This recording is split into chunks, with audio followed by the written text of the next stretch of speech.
Добрый день, ребята! Сегодня у нас с вами урок, разбор на ссоре Сочи по химии 7 класса на третью четверть. Итак, поехали. Посмотрим первый вопрос. Надо распределить следующие кислоты и щелочи по данным природным. Так, смотрите, яблочный сок, стиральный порошок, уксус, зубная паста, лимонный сок. Мы их сейчас распределим на кислоты и на щелочь. Яблочный сок, уксус, лимонный сок — это у нас кислоты. Стиральный порошок, зубная паста — это щелочь. Так и запишем.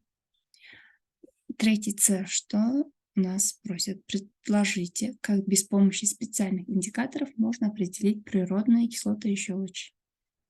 При помощи варенья из черники или смородины или капустный сок. Из этого можно тоже сделать своими руками на бумагу индикатор и определить, есть ли в данной кислоты или щелочь. Далее, второй вопрос. При проведении эксперимента ученик пролил на руку раствор соляной кислоты. Учитель обработал руку ученика раствором пищевой соды. Это гидрокарбонат натрия. Итак, назовите реакцию среды раствора пищевой соды. Если это сода, значит это будет у нас щелочная среда. Так и запишем. Окей? Так, далее. Определите тип реакции взаимодействия соляной кислоты с раствором пищевой соды. Это у нас реакция нейтрализации. Следующее. Запишите словесное уравнение данной реакции. Что значит словесные? Все у нас элементы вещества имеют формулу, а в данный момент данную формулу у нас просят не писать, а в виде словесном виде. Так, реакцию нейтрализации мы сейчас напишем вот так. Соляная кислота плюс гидрокарбонат натрия. В результате у нас образуется натрий хлорид. Хлорид натрия, вытесняется вода и углекислый газ СО2. Так, далее. Составьте словесное уравнение реакции взаимодействия металла с разбавленной кислотой. Так, значит, металл плюс кислота. Мы возьмем соляную кислоту. Соляная кислота. У нас образуется хлорид металла данного и вытесняется водород. Далее предположите план испытания газообразного продукта реакции. Что здесь у нас произойдет? В первую очередь нужно собрать водород, используя пробирку, перевернутую дном вверх. Затем его сжечь лучиной и поместить в пробирку, не переворачивая ее. Далее мы услышим звук, который означает, что присутствует газ водород. Вот и все. Дальше посмотрим четвертый вопрос. На рисунке показано получение углекислого газа. Просят написать словесное уравнение реакции получения данного газа. Итак, у нас на рисунке дано кальций-карбонат, соляная кислота. Значит, карбонат кальция плюс соляная кислота. В результате мы получаем хлорид кальция, воду и углекислый газ. Докажите наличие углекислого газа. Как мы докажем? Углекислый газ обнаружит по помутнению известковой воды, по осадку карбоната кальция. Окей? Так, дальше. Дальше у нас задание на тему периодической системы химических элементов и простые формулы. Задание номер 1. Что нас просит? Современная классификация химических элементов разработана усилиями многих ученых, в числе которых был американский химик-музыкант Ньюленс. Итак, вопрос. Объясните принцип классификации химических элементов Ньюленса. Это у нас закон октав.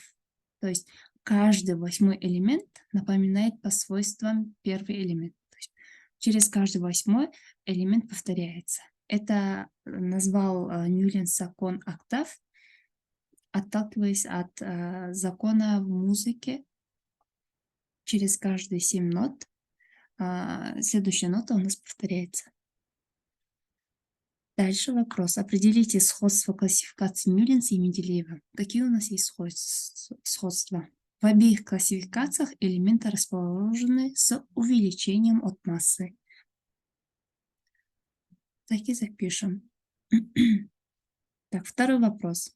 Опишите понятие группа химических элементов.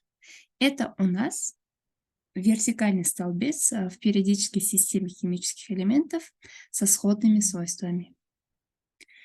Следующий. Б. Назовите 3 элемента одной группы. Вы уже знаете периодическую систему. В этой системе вы увидите, что литий, натрий, калий находятся в одной группе. Так, третий вопрос. Зная соотношение элементов соединений, составьте его формулу. Так, соотношение азот на водород 1 к 3. Азот это N, водород у нас H. Значит, азота 1, а водорода 3. Значит, у нас NH3. Понятно, да, как мы составляем формулу? Итак, далее. Алюминий на хлор тоже 1 к 3. Значит, алюминий 1, хлора 3. Алюмин, хлор 3. Далее. Железо и кислород 2 к 3. Железо у нас это феррум. Феррума 2, кислорода 3. Феррум 2, О3. Водород, серия 2 к 1. Водород у нас H, H2S. H2S. Четвертый вопрос. Рассчитайте относительно молекулярной массы соединений. Как мы это рассчитаем? Это у нас... Для этого нам необходима таблица Менделеева. МР кальций 3ПО4 дважды равно кальций 40. 40 умножаем на 3. Это у нас индекс. Плюс фосфора 31. 31 умножаем на 2, на его индекс. Плюс водород умножаем на 8, равно 310 грамм на моль. Купрум OH дважды. Точно так же. 63 прибавляем 32, прибавляем 2, равняется это 98 грамм на моль. H2SO4. 2 прибавляем 32 плюс 16 умножить на 4. Также 98 грамм на моль. По 2О5. 62 фосфора плюс 16 умноженный на 5. Это 80. И в сумме получается 42 грамм на моль. Понятно, да? Как мы это все рассчитали. Так, на этом у нас СОР. Заканчиваем. Теперь начнем с СОЧ. Задание суммативного оценивания на 3-ю четверть по предмету химия. Что у нас просит? Для уменьшения жжения при укусе пчелы вместо укуса обрабатывает раствором пищевой соды, а при укусе осы слабым раствором уксусной кислоты. Исходя из этого, задается вопрос, какую реакцию среды имеет пчелиный яд и яд осы. У нас имеется щелочная среда. Далее заполняем пропуски в таблице. Нам даны индикаторы, лакмус, метилоранж. Нужно найти, какой пропущен. Это у нас фенолфталин. И так далее. Следующий, третий вопрос. После обеда у Ивана Ивановича начался острый приступ изжоги. Он принял таблетку антацидного средства, и приступ прошел. Напишите словесное уравнение реакции нейтрализации. Мы знаем реакцию нейтрализации, и мы это спокойно напишем. Любая кислота плюс карбонат кальция образует у нас соль, вода и вытесняется газ. В данном случае углекислый газ. Четвертый вопрос. На рисунке показано взаимодействие металлов с кислотой с выделением водорода. Вот видите, на рисунке 4 пробирки А, Б, С, Д.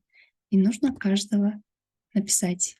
Проанализируйте рисунок и предположите, какие металлы использовать можно в реакции в каждой пробирке. Первое. У нас активный металл. Это литий, натрий и так далее. Б. Менее активные металлы. На С у нас слабоактивные металлы от феррум до плюмбум. И последний Т. Неактивные металлы от коврума до аурума. Понятно, да? Итак, записываем все это у нас по порядку.